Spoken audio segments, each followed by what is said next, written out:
Bismillahirrahmanirrahim. Assalamualaikum warahmatullahi wabarakatuh. Innal hamdalillah nahmaduhu wa nasta'inuhu wa nastaghfiruhu wa na'udzu billahi min shururi anfusina wa min sayyiati a'malina. May yahdihillahu fala mudilla lahu wa may yudlilhu fala hadiya lahu. Asyhadu an la ilaha illallah wa asyhadu anna Muhammadan abduhu wa rasuluhu. Amma ba'du. Yang terhormat Ustadzah Darwati selaku Kepala SD Muhammadiyah 1 Magetan, serta Ustadz-Ustadzah serta karyawan-karyawati yang dirahmati Allah. Pertama-tama, marilah kita panjatkan puja dan puji syukur kehadirat Allah Subhanahu wa Ta'ala yang telah melimpahkan rahmat, taufik, hidayah serta inayahnya kepada kita semua, sehingga kita dapat berkumpul di majelis yang insya Allah penuh barokah ini tanpa ada halangan suatu apapun. Salawat teriring salam tetap terhaturkan kepada junjungan kita Nabi Agung Muhammad Sallallahu Alaihi Wasallam yang kita nanti-nantikan syafaatnya biyaumi hadza ila yaumil qiyamah. Amin amin ya rabbal alamin. Berdirinya saya di sini sebagai pembawa acara dalam rangka acara aksi nyata menyebarkan pemahaman budaya positif. Acara yang pertama pembukaan, acara yang kedua sambutan, acara yang ketiga penyampaian materi, dan acara yang terakhir penutup. Hadirin yang dirahmati Allah, marilah kita buka acara pada siang hari ini dengan bacaan basmalah bersama-sama. Bismillahirrahmanirrahim. Acara yang kedua sambutan yang akan disampaikan oleh kepala sekolah atau yang mewakili. Kepada Ustadzah Dwi Wahyuni, waktu dan tempat kami persilakan.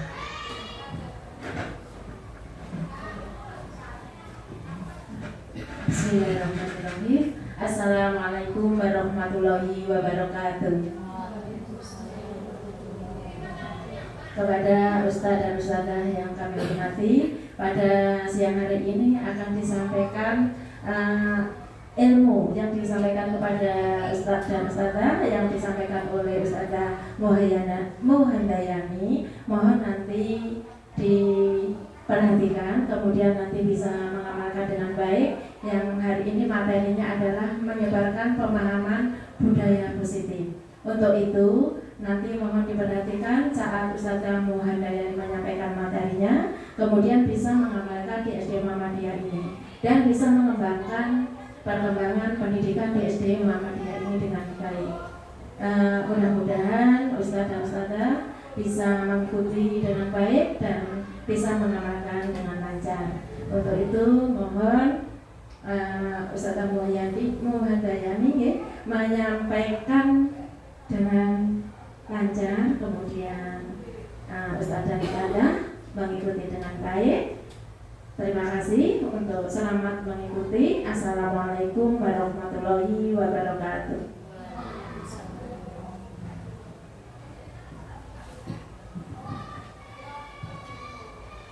Pada beliau diucapkan terima kasih. Acara yang ketiga penyampaian materi yang akan disampaikan oleh Ustadzah Muhandayani. Kepada beliau waktu dan tempat dipersilakan.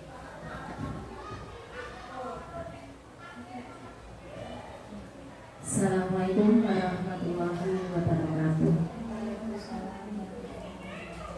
Innal hamdalillah nahmaduhu wa nasta'inuhu wa nastaghfiruh wa na'udzu billahi min syururi anfusina wa min sayyiati a'malina.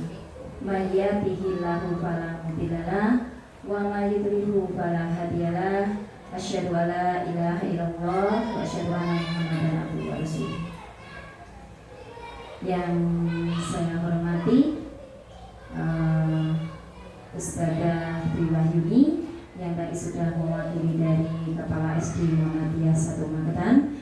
Kemudian yang saya hormati Ustadz-Ustadzah yang alhamdulillah hari ini sudah berkenan hadir di majelis ilmu ini. Kemudian pertama kita aturkan alhamdulillah yang tidak terhingga kepada Allah Subhanahu wa Ta'ala, yang alhamdulillah hari ini sudah kita bisa bertemu kembali ya. Nanti untuk berbagi ilmu di sini insya Allah tidak kurang suatu apapun. Kemudian selawat tetap tercurah kepada junjungan kita Nabi Muhammad Sallallahu Alaihi Wasallam yang syafaatnya kita nantikan di hari akhir. Amin amin ya rabbal alamin. Ustadzah yang kami hormati,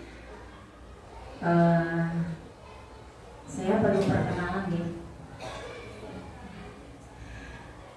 Saya adalah Ustadzah Muandayani yang alhamdulillah sudah masuk dalam calon guru penggerak angkatan 7 Kabupaten Magetan.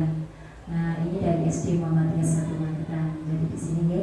Kemudian alhamdulillah sampai perjalanan 2 bulan ini saya sudah menyelesaikan dari modul 1 dan hari ini adalah aksi nyata saya untuk modul 1.4 yaitu menyebarkan budaya positif. Seperti itu ya. Selamat datang guru kita. Jadi di sini saya tidak menggurui panjenengan karena di sini adalah semuanya guru-guru yang hebat. Dan di sini nanti saling belajar mencari ilmu ya. Jadi nanti banyak sekali ilmu-ilmu yang ada di dalamnya. Kemudian nanti insya Allah kita bisa mempraktekkan dan membuka pikiran kita untuk kedepannya untuk perkembangan anak didik kita.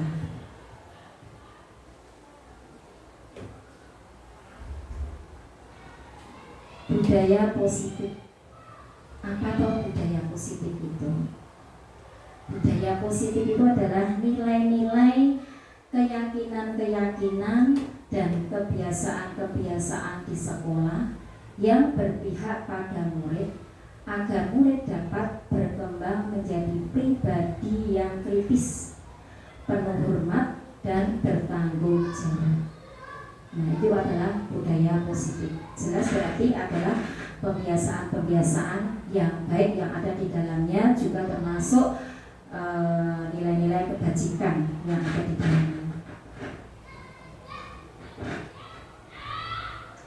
Menurut Ki Hajar Dewantara itu mengumpamakan bahwa sekolah sebagai sebuah ladang tempat persemaian bibit.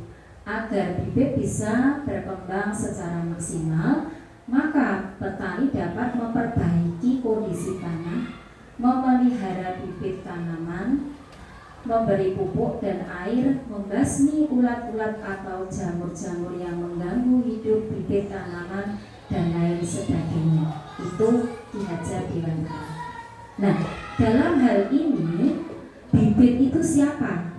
Bibit itu adalah anak didik kita. Bibit itu adalah murid-murid kita. Kemudian untuk sekolah ya, itu diibaratkan sebagai tanah, diibaratkan sebagai lahan untuk bercocok tanam. Sehingga guru itu harus mengusahakan bahwa sekolah menjadi lingkungan yang menyenangkan, menjaga, melindungi murid-murid dari hal-hal yang tidak baik. Dengan demikian, maka karakter murid tumbuh dengan baik sesuai dengan profil pelajar Pancasila. Ustadz-ustadzah semuanya masih ingat profil pelajar Pancasila? Masih. Alhamdulillah. Apa saja, Us? Beriman dan bertakwa kepada Tuhan Yang Maha Esa dan berakhlak mulia. Kemudian berkebinekaan global. Ayo dibuka Google-nya, Us. Kemudian bergotong royong, mandiri, kemudian bernalar, kritis dan kreatif. Nah, itu adalah profil pelajar Pancasila yang sebenarnya yang kita inginkan anak didik kita itu nanti seperti itu. Nah, siapa yang membawa untuk menuju ke situ adalah kita semua. Kita sebagai pendidik kita harus menuntunnya supaya menjadi anak-anak sesuai dengan profil pelajar Pancasila. Nah, di sini kita tidak boleh menuntut, ya, tidak boleh menuntut kamu seperti ini, kamu tidak boleh. Kita sebagai pendidik harus menuntunnya sesuai dengan kodratnya, baik kodrat alam maupun kodrat zamannya. Seperti itu ya. Tujuannya yaitu menumbuhkan karakter anak. Karakter anak yang diharapkan adalah profil pelajar Pancasila. Kemudian tujuan akhir dari disiplin adalah agar anak memahami perilaku mereka sendiri, mengambil inisiatif, menjadi bertanggung jawab atas pilihan mereka, dan menghargai diri mereka sendiri dan orang lain. Itu adalah tujuannya. Saya lanjutkan. Nah, ini adalah konsep-konsep yang akan kita pelajari bersama pada hari ini, yaitu konsep-konsep kunci budaya positif, yaitu 1. Perubahan paradigma, 2. Konsep disiplin positif dan motivasi, 3. Keyakinan kelas, 4. Pemenuhan kebutuhan dasar, 5. Nanti ada 5 posisi kontrol, 6. Segitiga restitusi. Kita mulai dari 1, yaitu perubahan paradigma. Paradigma dalam disiplin intelektual adalah cara pandang orang terhadap diri dan lingkungan yang akan mempengaruhinya dalam berpikir kognitif, bersikap afektif, dan bertingkah laku konatif. Paradigma juga dapat berarti seperangkat asumsi, konsep, nilai, dan praktik yang diterapkan dalam memandang realitas dalam sebuah komunitas yang sama, khususnya dalam disiplin intelektual. Saya lanjutkan. Di sini ada kegiatan pemantik, ya. Nah, buatlah kelompok yang terdiri dari 2 anggota. Bagi tugas, ya. Misalkan ini si A menggenggam dengan erat sesuatu yang dianggap paling penting dalam hidupnya. Nah, itu jagalah dengan sekuat tenaga agar sesuatu tersebut sangat penting dalam kehidupan Anda. Kemudian yang B itu berusaha agar si A itu membuka genggamannya. Itu boleh membujuknya, boleh menghadiknya, boleh menggodanya dengan sesuatu hal yang menarik, misalkan ini ya, supaya si A tadi bisa tergiur, istilahnya seperti itu. Nah, sekarang kita prakteknya ya, Us. Kita praktekkan. Tadi ada kertas kayaknya. Silakan kertas itu panjenengan isi. Ustadzah Okti dengan Ustadzah Beauty, yang satu jadi A, yang satu jadi B. Jadi kertasnya satu saja. Kemudian Ustadzah Wilis dengan Ustadzah Farah, Ustadzah Nadia dengan Ustadzah. Jadi yang satu jadi A, satu jadi B. Silakan dipraktekkan, silakan panjenengan yang B itu membujuknya. Nah, silakan Ustadzah yang A menggenggamnya. Apakah genggaman itu nanti panjenengan buka dengan diitik-itik atau bagaimana? Atau tetap panjenengan tutup? Kan panjenengan tulis dulu kertasnya. Entah itu pacar panjenengan, entah itu suami panjenengan, entah itu tulisannya HP, terserah panjenengan. Yang itu memang sesuatu yang berharga.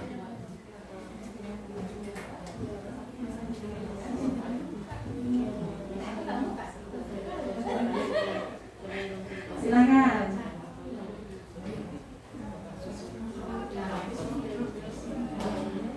Silakan dipraktekkan, digenggam.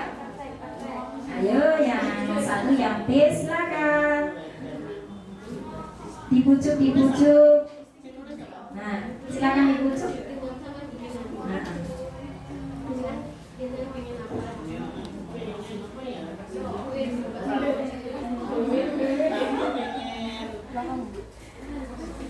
Silakan Us, di depan nomor 2 aja Us.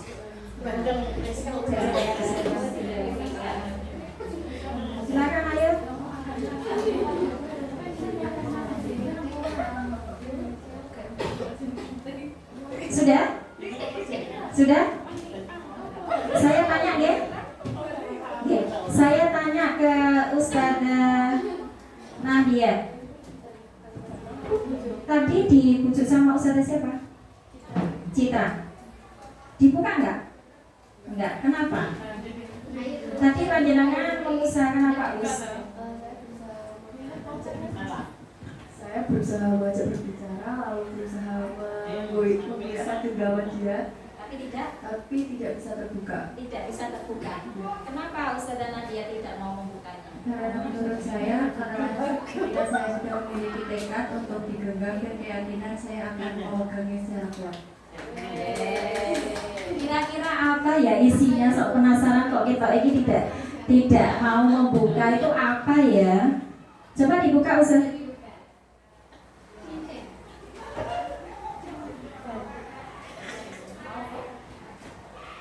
Sebenarnya isinya uang. Padahal uangnya itu tidak nominalnya tidak disampaikan. Ini sing genggam kita tenang. Seperti ini. Ya. Ternyata uang ini sangat-sangat dibutuhkan sekali pada hari ini oleh Ustazah Nadia. Itu seperti itu. Makasih ya Us. Mungkin ada yang mau tulis ya.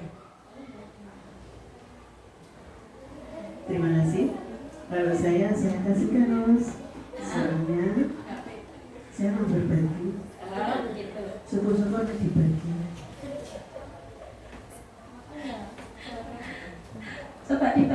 Coba saya tanya Amit ya. Oh isinya banteng, kok otak banteng. Nah ini Ustazah Wilis tadi mau membukanya karena memang Ustazah Wilis jiwanya berbagi, jadi mau berbagi dengan yang sampainya Ustazah Clara. Ya. Ada lagi? Ustazah Otik?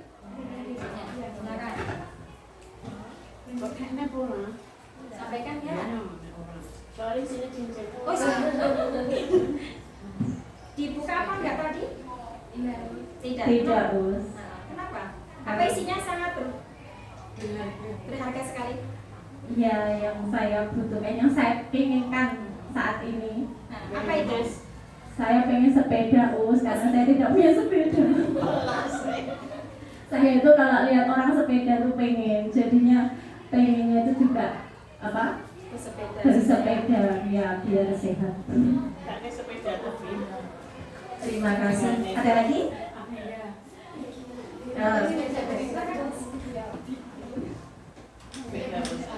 Kalau saya tadi tidak saya bagi Us. Tidak saya bagi. Kenapa? Karena di sini saya menuliskan emoji cinta. Karena menurut saya iya emoji cinta, karena menurut saya untuk umur segini itu privacy Us. Nggak dibagi.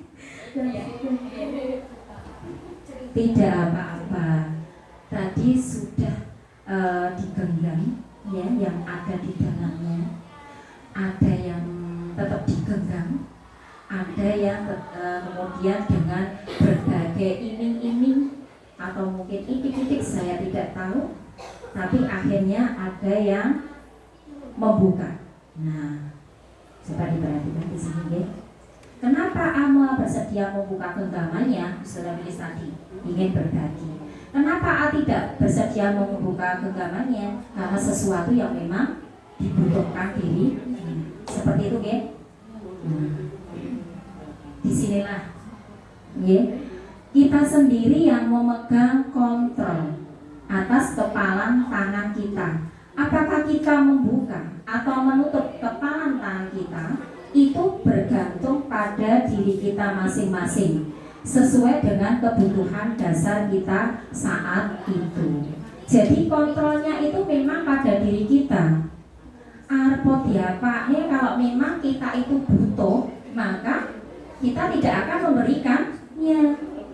Jadi kontrol kontrol diri ini adalah tergantung dari orangnya masing-masing.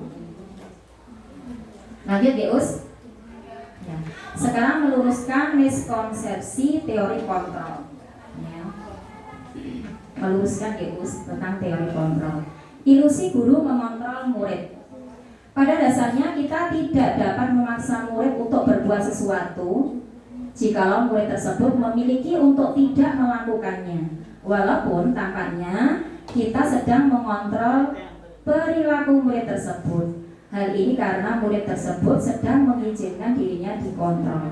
Saat itu bentuk kontrol guru menjadi kebutuhan dasar yang dipilih murid tersebut. Teori kontrol menyatakan bahwa semua perilaku memiliki tujuan, bahkan terhadap perilaku yang tidak disukai.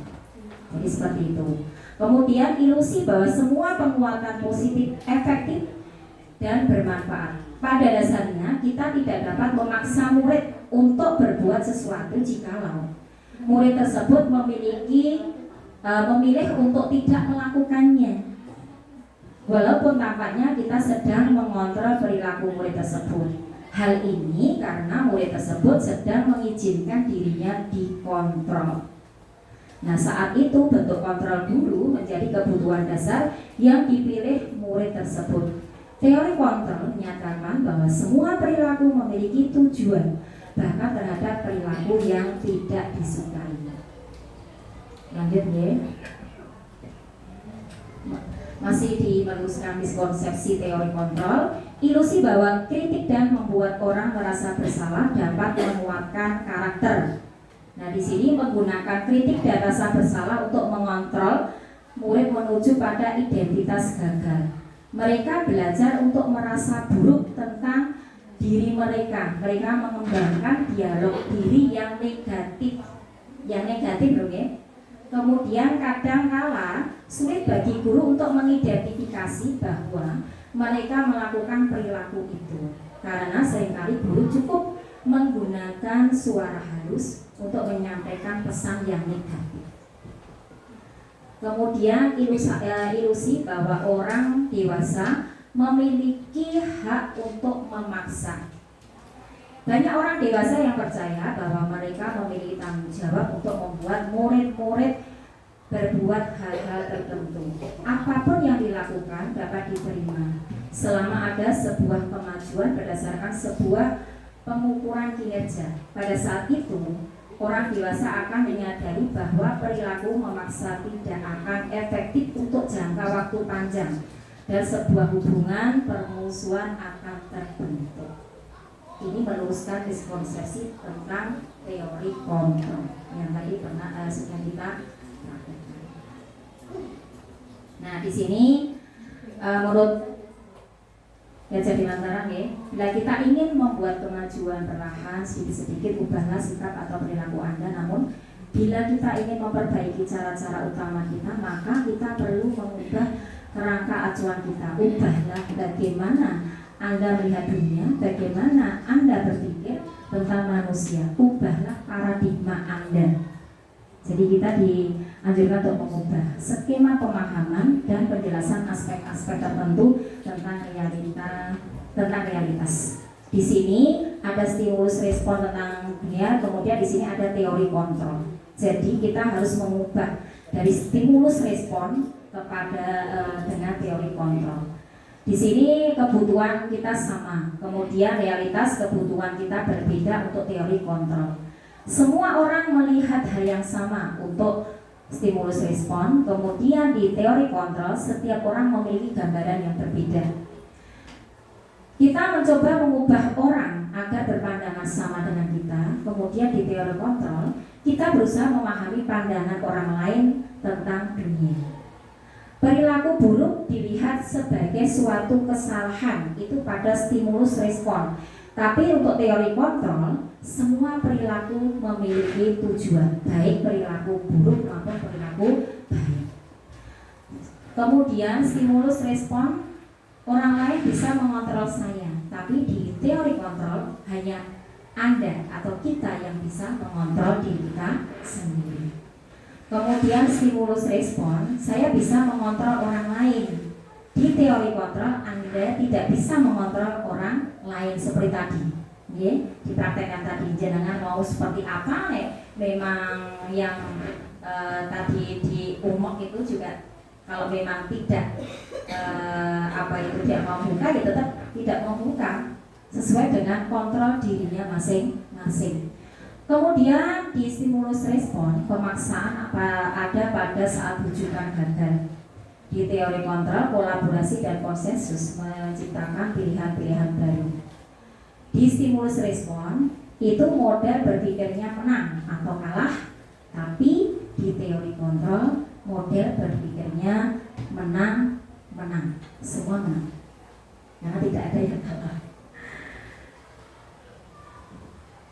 Lanjut nih, kita masuk ke materi disiplin positif. Kalau kita mendengar kata disiplin, kita langsung biasanya berpikir tentang tata tertib, berpikir tentang kepatuhan, berpikir tentang hukuman. Nah, apa toh makna kata disiplin? Yaitu sesuatu yang dilakukan seseorang pada orang lain untuk mendapatkan kepatuhan dan memiliki kecenderungan ketidaknyamanan serta sering dihubungkan dengan tata tertib yang berkaitan dengan sanksi dan hukuman bagi yang melanggarnya. Nah, di sini kita sebagai pendidik, itu tujuan kita adalah menciptakan anak-anak yang memiliki disiplin diri sehingga bisa berperilaku dengan mengacu pada nilai-nilai kebajikan di dalamnya, berarti nilai-nilai yang baik, yang universal, dan memiliki motivasi intrinsik. Motivasi intrinsik itu motivasi yang ada pada diri anak tersebut, ya. Yang jelas motivasi intrinsik ini motivasi yang ada di diri anak tersebut dan termasuk di dalamnya terdapat nilai-nilai kebajikan. Nah, di sini menurut Ki Hajar Dewantara, di mana ada kemerdekaan, disitulah harus ada disiplin yang kuat. Sungguh pun disiplin itu bersifat self-disiplin, yaitu kita sendiri yang mewajibkan kita dengan sekeras-kerasnya, tetapi itu sama saja. Sebab jikalau kita tidak cakap melakukan self-disiplin, wajiblah penguasa lain mendisiplin diri kita. Dan peraturan demikian itulah yang harus ada di dalam suasana yang merdeka. Maksudnya bagaimana? Maksudnya di sini untuk mencapai kemerdekaan dalam konteks pendidikan yang saat ini, ya, kurikulum merdeka, ya, itu syarat utamanya adalah harus ada disiplin yang kuat. Disiplin yang dimaksud ini adalah disiplin diri yang memiliki motivasi internal, berarti dalam dirinya sendiri oleh anak tersebut. Jika kita tidak memiliki motivasi internal, maka kita memerlukan pihak lain untuk mendisiplinkan kita, atau motivasi eksternal, berarti mencari atau motivasi dari orang lain, itu seperti itu, karena berasal dari luar, bukan dalam diri kita sendiri. Lanjut ya. Di sini guru hebat, jadi semua paham. Kita masuk ke motivasi perilaku manusia. Manusia itu berperilaku punya motivasi, punya tujuan. Nah, di sini yang tanda itu adalah untuk menghindari ketidaknyamanan atau hukuman. Orang berperilaku dalam untuk menghindari ketidaknyamanan atau hukuman, biasanya dia itu akan bertanya seperti ini dalam dirinya: apabila saya nanti tidak melakukannya, kira-kira apa ya yang akan terjadi? Saya akan mendapat hukuman apa ya? Itu yang ada di dalam pikiran mereka. Kemudian untuk mendapatkan imbalan atau penghargaan dari orang lain, ini tingkatannya lebih di atasnya dari yang nomor 1 tadi. Nah, pada perilaku manusia yang ini, itu biasanya mereka untuk melakukan sesuatu itu, dia akan berpikirnya seperti ini: saat saya nanti melakukannya, kira-kira saya nanti akan mendapatkan apa? Saya akan mendapatkan penghargaan apa? Saya akan mendapatkan hadiah apa? Saya akan mendapatkan pujian apa? Jadi isinya seperti itu. Nah, untuk yang nomor 3 ini adalah yang paling bagus. Jadi perilaku manusia yang paling baik adalah untuk menjadi orang yang mereka inginkan dan menghargai diri sendiri dengan nilai-nilai yang mereka percaya. Nah, ini adalah yang paling bagus. Jadi memang namanya manusia, ya, kadang ada yang berada di bawah di ini nomor 1. Kemudian ada yang di nomor 2. Tapi sebenarnya yang paling bagus adalah nomor 3. Lanjut ya. Hukuman, konsekuensi, dan restitusi. Jika melanggar peraturan atau keyakinan kelas, maka akan terjadi sesuatu. Dalam hal ini, tindakan akan suatu peraturan akan berupa hukuman atau konsekuensi. Jadi, hukuman itu biasanya diberikan langsung, kemudian tidak ada sepakat dengan anak. Itu hukuman. Dan intinya itu sangat menyakitkan untuk anak didik kita. Tapi kalau konsekuensi itu bedanya, biasanya ada kesepakatan dari awal. Itu adalah konsekuensi. Nah, kita lihat di sini identitas gagal untuk hukuman. Sesuatu yang menyakitkan harus terjadi. Nah, untuk sanksi sesuatu itu harus terjadi. Kemudian restitusi merupakan pilihan. Kemudian hukuman ini tidak nyaman untuk murid dan itu jangkanya dalam jangka waktu yang panjang. Kemudian untuk konsekuensi itu tidak nyaman tapi jangkanya pendek, ya. Karena ini kalau konsekuensi itu sudah diketahui dari awal. Kalau nanti saya melanggar dari keyakinan kelas, berarti saya nanti dapatnya ini. Nah, itu sudah disepakati, itu namanya sanksi atau konsekuensi. Kemudian menguatkan untuk murid anak dalam jangka waktu yang panjang. Ini adalah restitusi. Kemudian di hukuman itu korban mendapatkan keadaan, kemudian di konsekuensi korban bisa diabaikan. Kemudian di restitusi korban mendapatkan ganti. Di hukuman murid itu akan tersakiti, kemudian di konsekuensi tidak nyaman. Di restitusi itu mendapatkan penguatan. Di hukuman perilaku pasif atau agresif meningkat, kemudian di sanksi konsekuensi penguatan hanya bertahan dalam jangka waktu pendek. Kemudian di restitusi masalah terpecahkan. Kemudian di hukuman sistem tidak akan berjalan bila murid tidak takut. Kemudian di sanksi atau konsekuensi memerlukan monitoring dan supervisi terus-menerus dari guru. Restitusi, murid belajar bertanggung jawab untuk perilakunya. Dan masih banyak lagi perbedaan antara hukuman sebagai identitas gagal dan identitas berhasil didisiplin pada sanksi, konsekuensi, dan restitusi. Nah, ini contoh. Nanti panjenengan bisa membedakan apakah saya menghukum atau memberikan hukuman atau saya konsekuensi. Contoh nomor 1, mencatat 100 kali dalam buku kalimat. Saya tidak akan terlambat lagi karena terlambat ke sekolah ini permasalahannya. Ini adalah konsekuensi, bukan hukuman.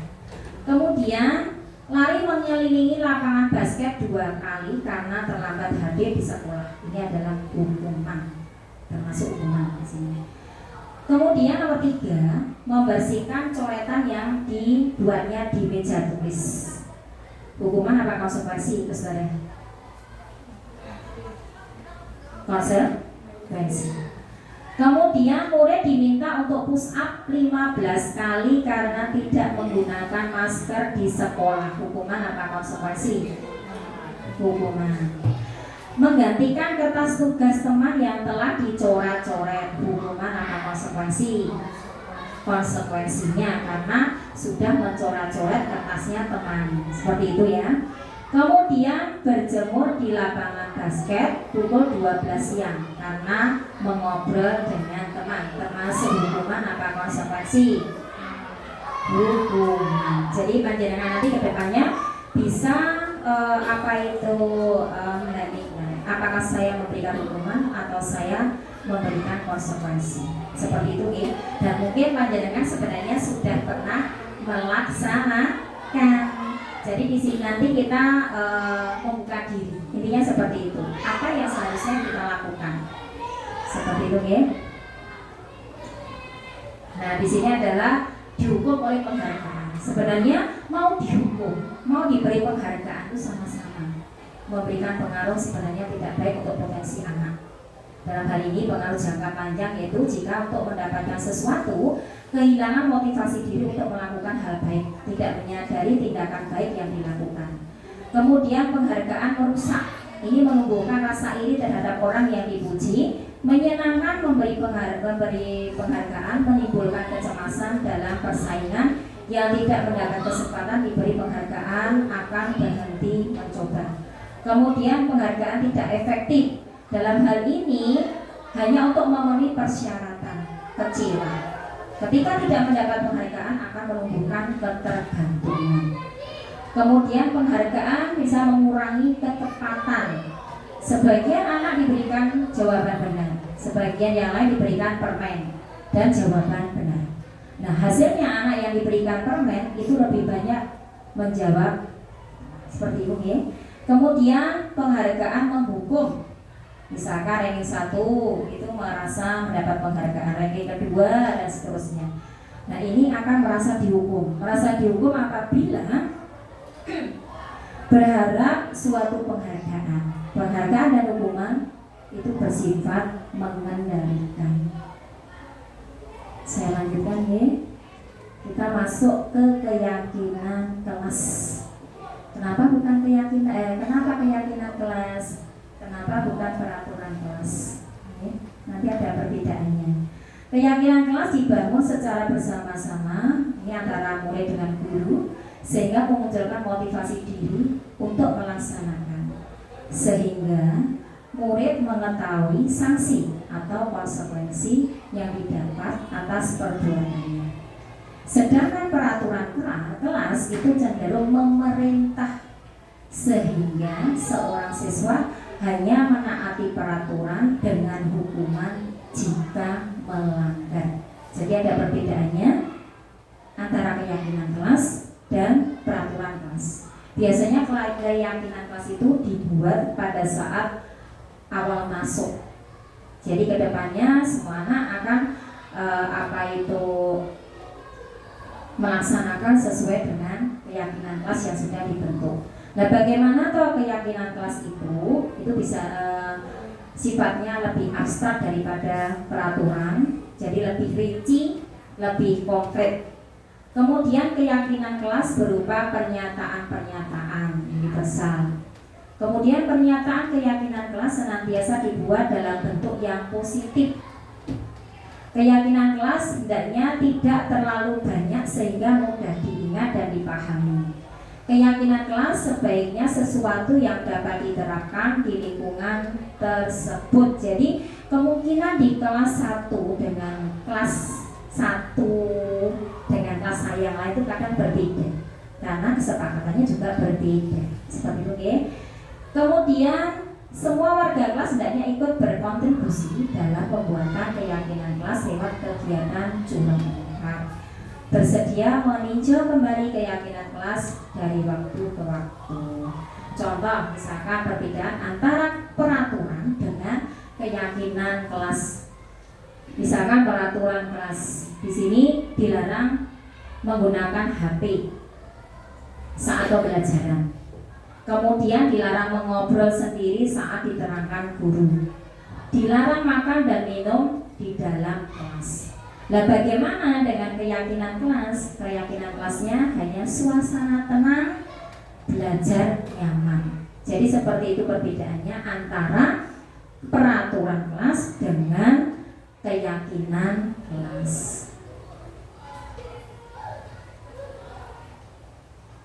Ini coba saya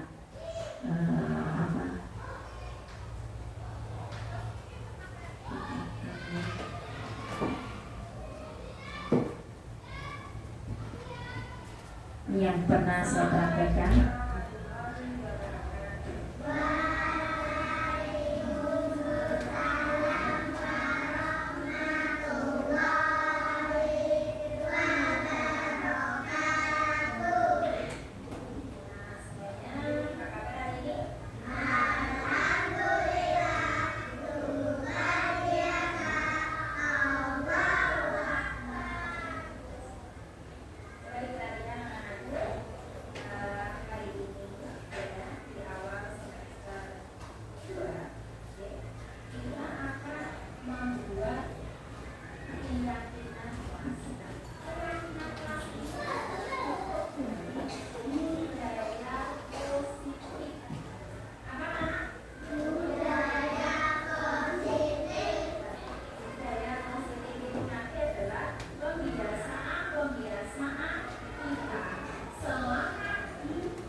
menuliskan kelas impiannya.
Nah, jika nanti sudah dituliskan dari kelas impiannya masing-masing, maka anak-anak akan disuruh untuk menempelkan di kertas yang sudah disediakan di depan. Nah, di sini.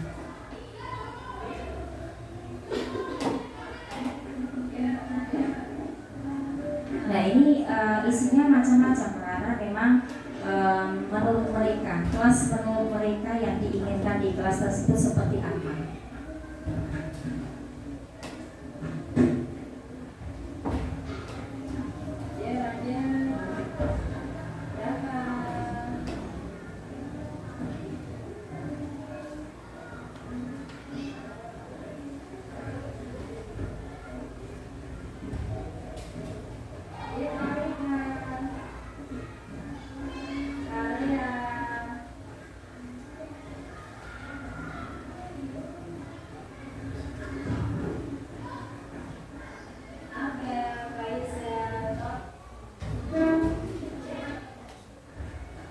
Ya, jika sudah semuanya menuliskan, sudah ditempelkan, baru nanti kita oke, saya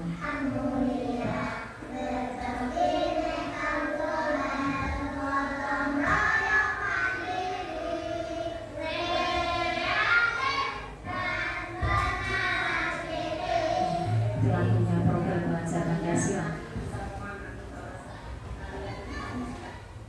Di sini saya ingin yang membacakan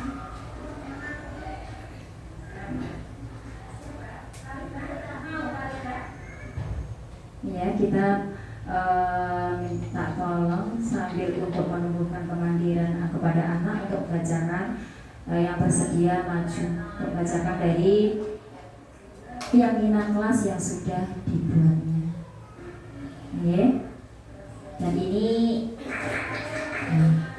gantian seperti ini.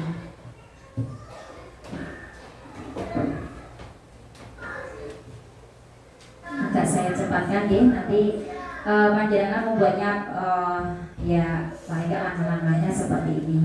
Intinya nanti keyakinan kelas itu sepakat dari murid semuanya, dikehendaki oleh murid semua, dan panjenengan itu memandunya, menuntunnya.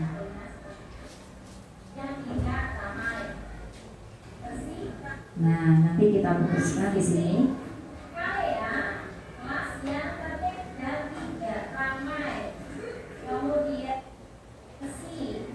Kemudian ada kelas ini tidak berkelahi. Saya agak cepat. Kelasnya bersih. Berarti terus ini masuknya ke peduli. Tapi keinginan anak-anak itu kelasnya bersih. Berarti tidak boleh membuang sampah sembarangan. Nah, masuknya kemana? Masuknya ke peduli lingkungan.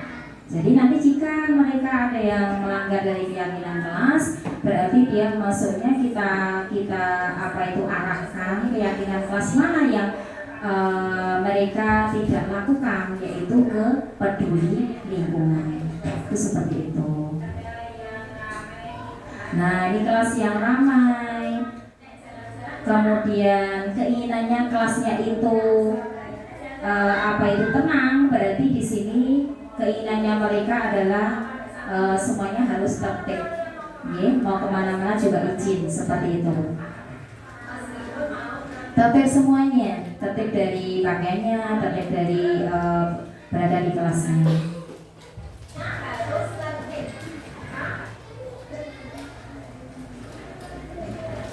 Nah, di sini tidak ada yang berkelahi. Kemudian semuanya keinginan kelasnya itu tidak ada yang berkata kotor. Nah, keyakinan kelas yang ada di sini yaitu berkata baik. Jadi kelas 2 Al-Malik itu punya keyakinan yaitu berkata baik.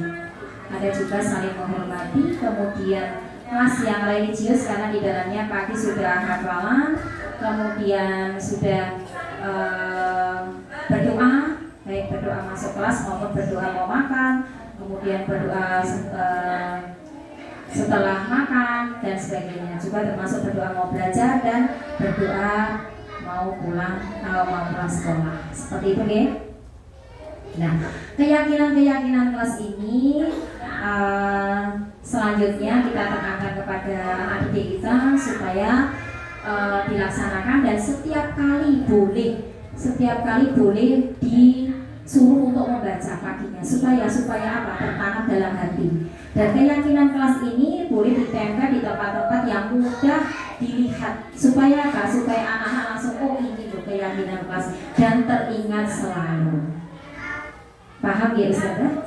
Oke, saya lanjutkan.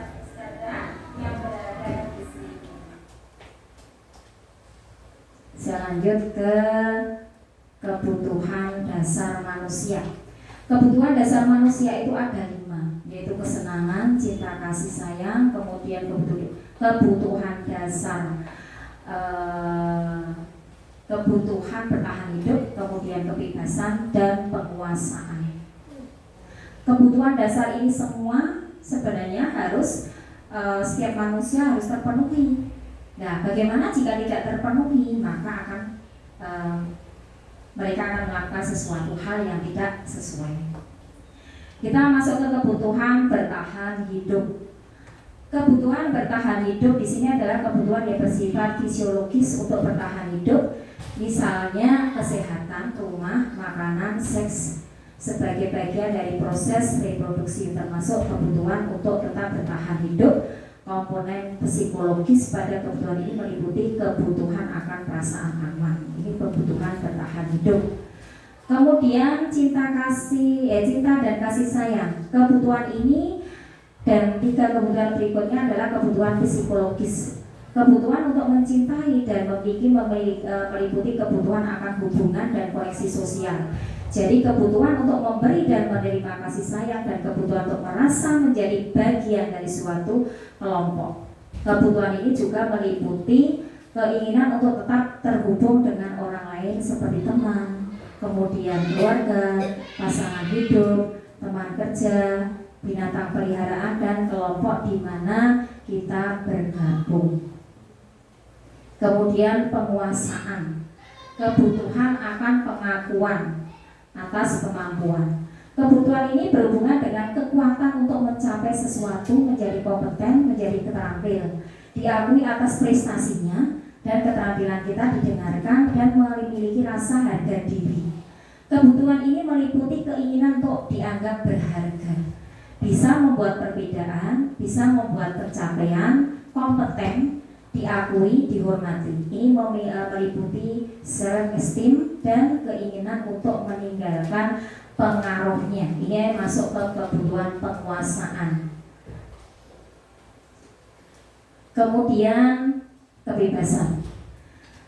Kebutuhan ini berhubungan dengan kekuatan untuk mencapai sesuatu, menjadi kompeten, kemudian menjadi terampil, diakui atas prestasi dan keterampilan kita, didengarkan dan memiliki rasa harga diri. Kebutuhan ini meliputi keinginan untuk dianggap berharga, bisa membuat perbedaan, bisa membuat pencapaian, kompeten, diakui, dihormati. Oke. Lanjut, kesenangan.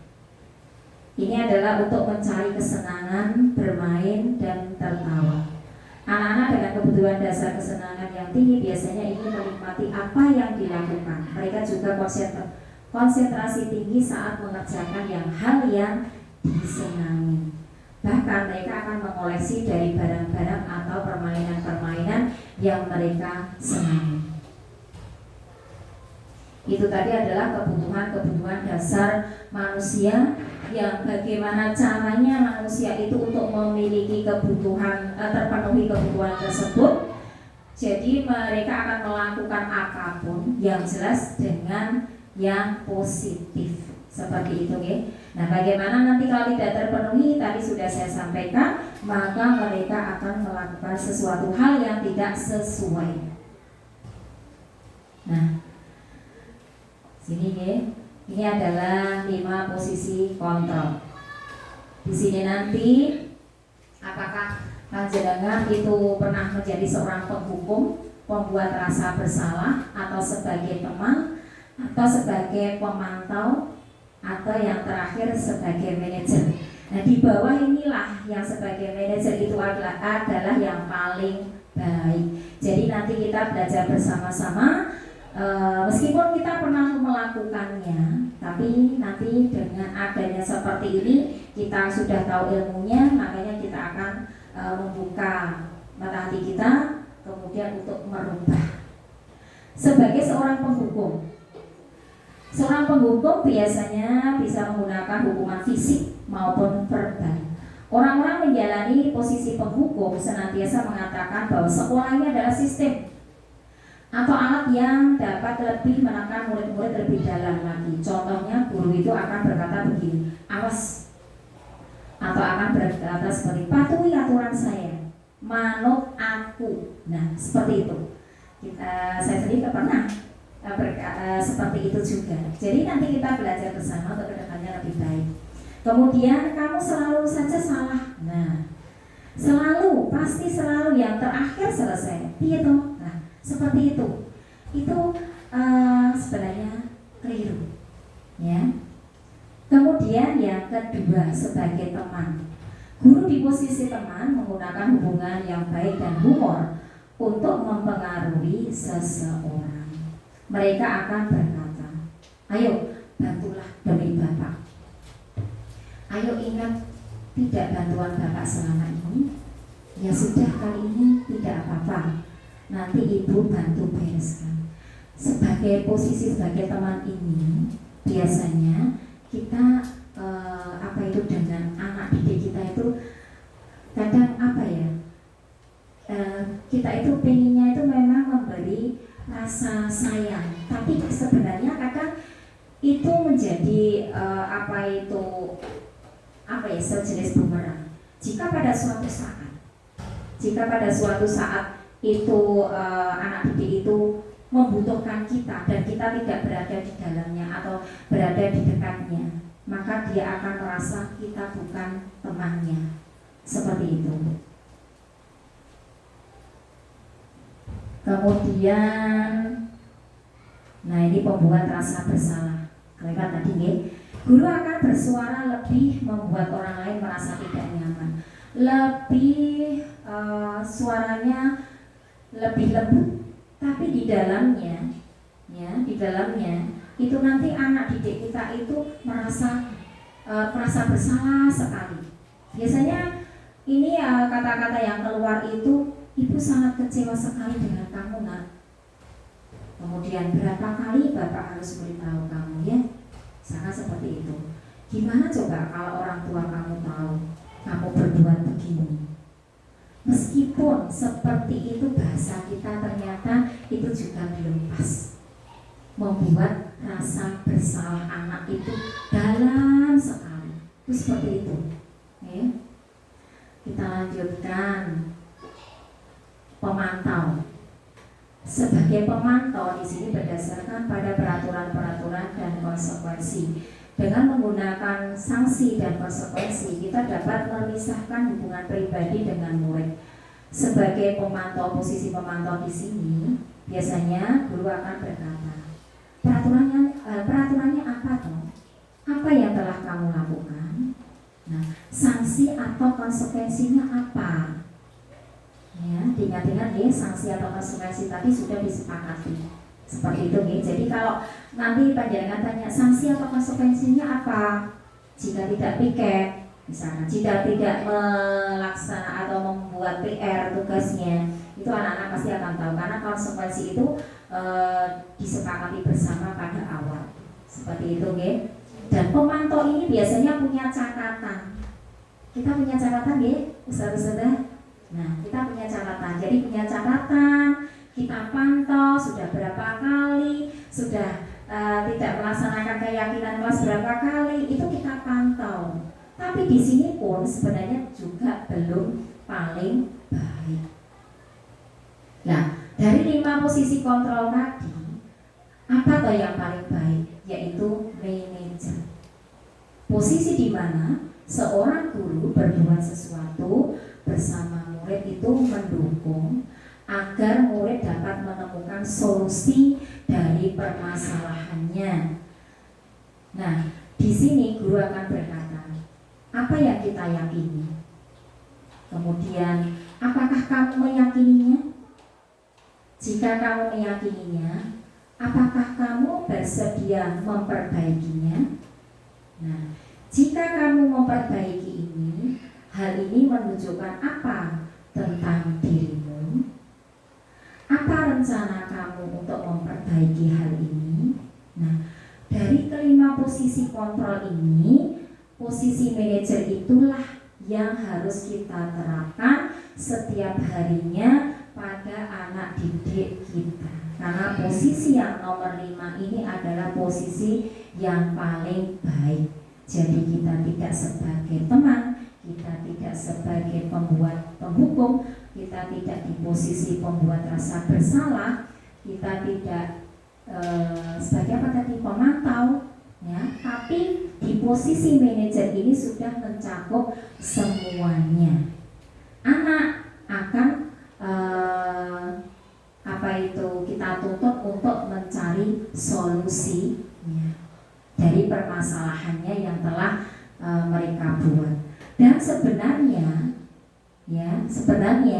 itu kalau anak tersebut itu melakukan suatu kesalahan, berarti sebenarnya kita harus melihat, mencari kebutuhan dasar apa yang belum terpenuhi. Contoh ini kembali lagi kebutuhan dasar, nggak apa-apa. Jadi contoh seperti ini, misalkan Abid itu sukanya mengambil makanan atau bekal temannya.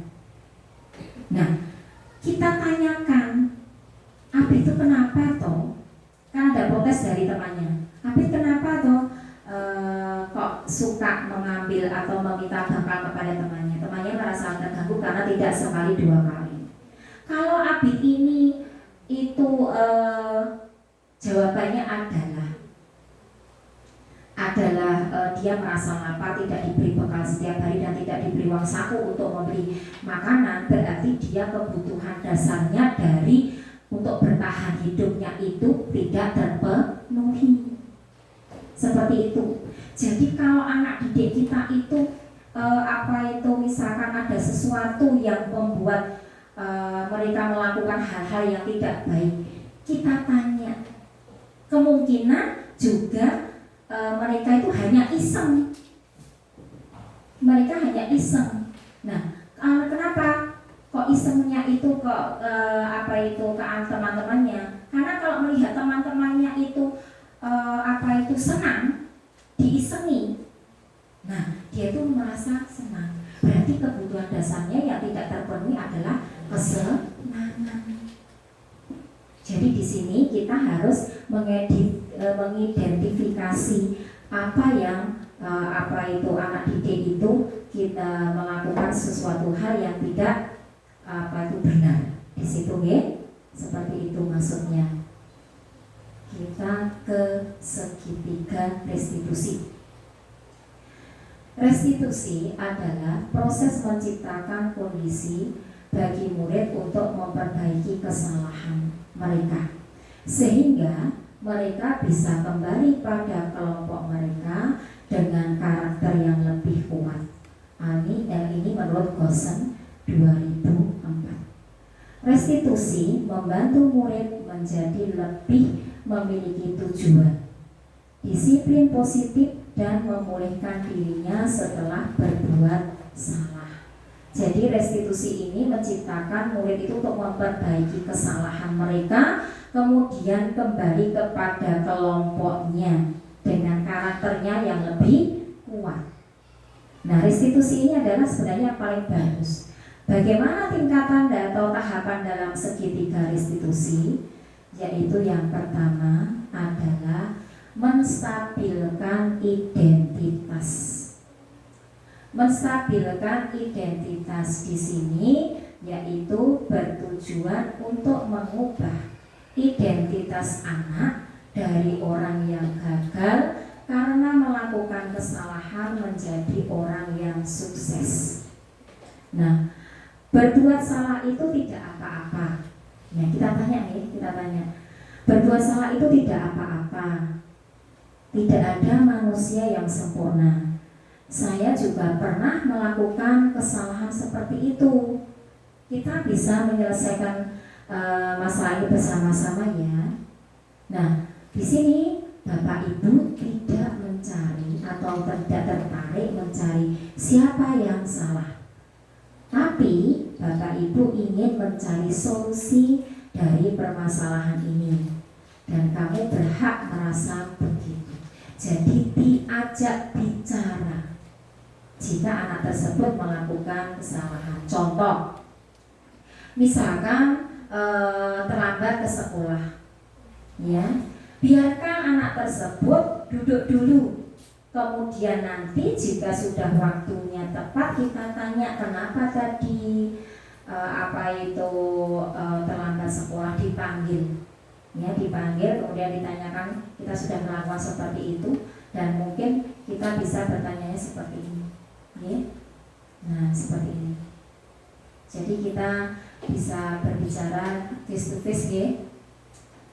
Kemudian tahapan yang kedua yaitu validasi tindakan yang salah. Di sini menurut teori kontrol, semua tindakan baik atau buruk pasti memiliki tujuan tertentu.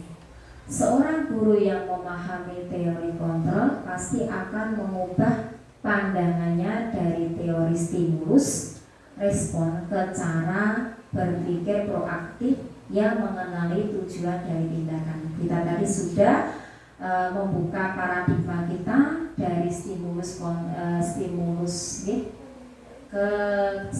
respon ke teori kontrol. Nah, di sini kita menanyakan langsung lagi. Padahal kamu bisa loh melakukan yang lebih buruk dari ini. Jadi validasi tindakan yang salah. Kadang kita harus seperti itu, ya. Kemudian kamu pasti punya alasan mengapa melakukan itu. Kamu patut bangga pada dirimu sendiri karena kamu telah melindungi sesuatu yang penting buatmu. Seperti itu. Kemudian segitiga restitusi yang ketiga adalah menanyakan keyakinan. Setelah yang 1, 2 tadi sudah tercapai, maka anak tersebut akan siap untuk dihubungkan dengan nilai-nilai yang dipercaya dan berpindah-pindah menjadi orang yang diinginkan. Misalkan kita akan berbicara dengan anak kita, apa yang kita percaya sebagai kelas? Apa nilai-nilai umum yang kita sepakati? Apa bayangan kita kelas yang ideal? Kamu mau menjadi orang yang seperti apa? Seperti itu. Itu kurang lebih kalimat-kalimat atau kata-kata yang kita sampaikan atau kita berikan kepada anak-anak yang pernah melakukan suatu atau melakukan pelanggaran terhadap keyakinan kelas.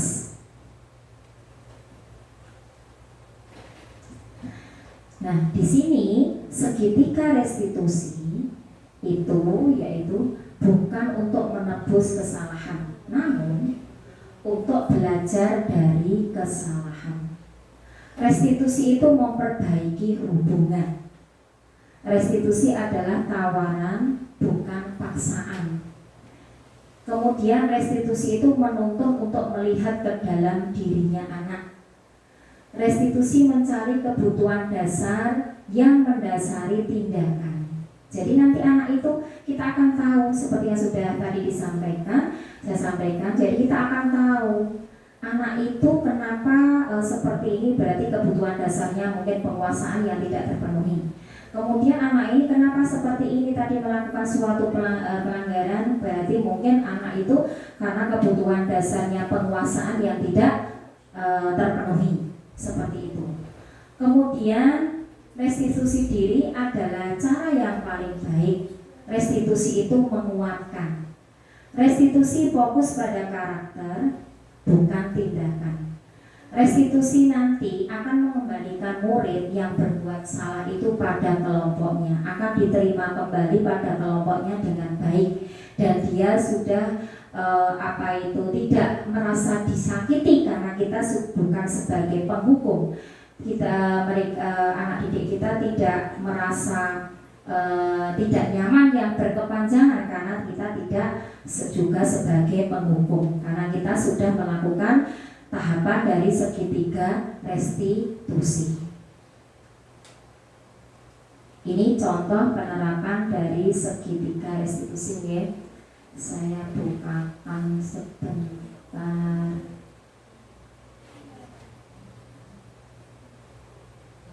Yang sudah saya praktekkan dengan anak didik kita, anak didik saya maksud saya. Kemarin ada teman yang memberitahu kepada saudara kalau itu tidak berkenan akan bicara.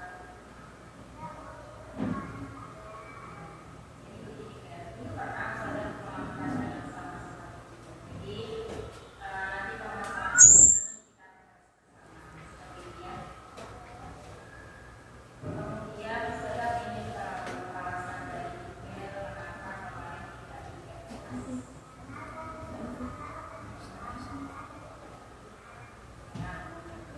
Dia kata Kak, memang tidak apa-apa. Kemarin kan kita seharusnya berkaitan. Jadi kemarin masuk ke dalam kesamaan. Nah, apakah itu masih dengan keyakinan?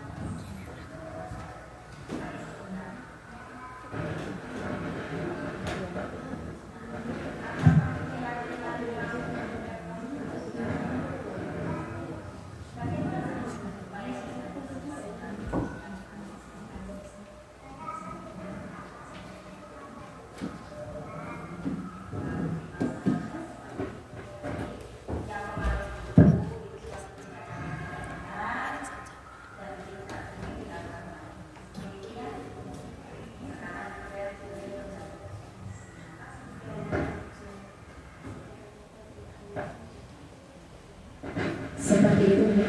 Ini segitiga restitusi yang sudah saya laksanakan bersama anak didik saya, yaitu Ibel, yang pada saat itu apa tadi saudara tidak piket kelas, dan awalnya dia tidak menyadari seperti itu. Nah, nanti ini sudah sesuai dengan tahapan-tahapan. Kenapa? Sudah sesuai tahapan-tahapan dalam segitiga restitusi. Jadi kita diharapkan sebagai pendidik itu kalau ada suatu permasalahan ya seperti itu, saudara. Jadi kita belajar bersama di sini. Saya, panjenengan mungkin pernah melakukan suatu tindakan yang sebenarnya apa itu kita juga belum tentu benar sebenarnya nggih, karena itu akan menekan dari potensi yang ada di dalam diri anak tersebut. Dan kita diharapkan di sini kita melakukannya seperti itu yang tadi sudah saya contohkan ya. Di sini saya mencontohkan, saya sudah apa itu melakukannya, tapi bukan berarti saya yang paling baik. Di sini kita belajar bersama supaya anak didik kita itu berperilaku yang baik sesuai dengan budaya positif ke depannya, seperti itu. Kemudian kita belajar bersama yang supaya kita membawa perubahan ya. Kita harus berubah. Yang awalnya kita seperti ini mungkin ada beberapa yang kurang ya, kita berubah menjadi yang karena kita itu sebagai pendidik harusnya kita mencari yang lebih baik, seperti itu nggih. Ini ada pertanyaan boten nggih? Tidak ada.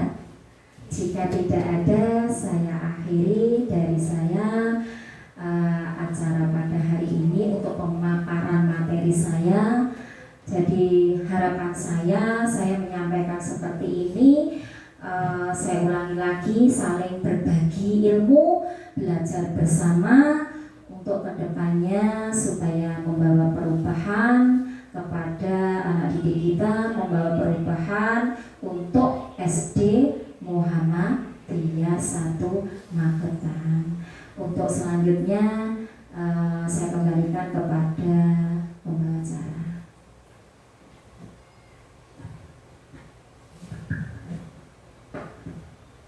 Terima kasih kepada Ustazah Muhandayani yang telah memaparkan materi yang sangat jelas. Acara yang terakhir, yakni penutup, marilah kita tutup acara pada siang hari ini dengan bacaan hamdalah bersama-sama. Alhamdulillahirabbil alamin. Akhirul kalam, billahi taufiq wal hidayah. Wassalamualaikum warahmatullahi wabarakatuh. Waalaikumsalam.